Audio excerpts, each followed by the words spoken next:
बड़ी खबर अब सामने आ रही है। आरोपी राज ने सतना से पिस्टल खरीदी थी, बताया जा रहा है। पुलिस पूछताछ में राज कुशवाहा ने बड़ा खुलासा किया है। सोनम की सगाई के बाद ये पिस्टल खरीद ली गई थी। अब सोचिएगा जरा, सोनम की सगाई के बाद हत्या करने की शॉपिंग भी शुरू हो गई थी। यानी कि शादी की शॉपिंग के साथ साथ हत्या करने, गुनाह करने की शॉपिंग भी शुरू हो चुकी थी। सोनम की सगाई के बाद ही राज ने पिस्टल खरीद ली थी। बड़ा खुलासा हुआ है। आरोपी राज ने सतना से ये पिस्टल खरीदी थी। पुलिस पूछताछ में राज कुशवाहा ने ये बड़ा खुलासा किया है। सोनम की सगाई के बाद ये पिस्टल खरीदी गई थी। चाकू खरीदा गया कहीं पर, तो कहीं पर पिस्टल खरीदी गई और इसी के साथ पूरी प्लानिंग जो है वो पहले से ही शुरू हो चुकी थी। और देखते ही देखते यहाँ पर इस प्लानिंग के तहत अपने मंसूबों को भी सोनम और राज ने यहाँ कामयाब कर लिया। लेकिन अफसोस की बात ये कि जो कहानी वो गढ़ कर दिखाना चाहते थे दुनिया को, उसमें वो असफल रहे और इसलिए अब सलाखों के पीछे हैं।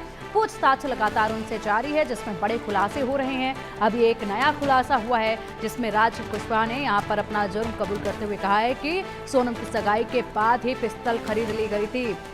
यानी कि पिस्टल जो है वो सोनम की सगाई के बाद खरीदी गई और उसके बाद यहाँ पर एक चाकू भी खरीदा गया। अलग अलग प्लान जो है वो बनाए गए थे।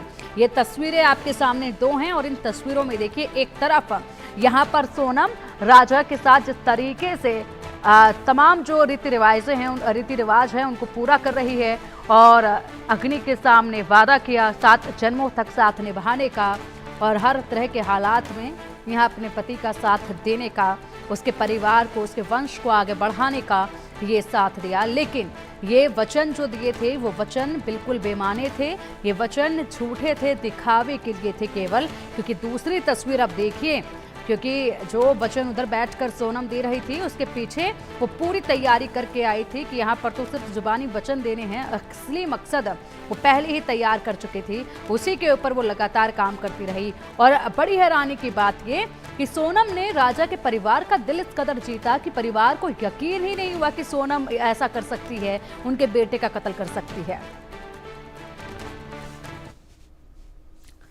बढ़ेंगे आगे। बांग्लादेश में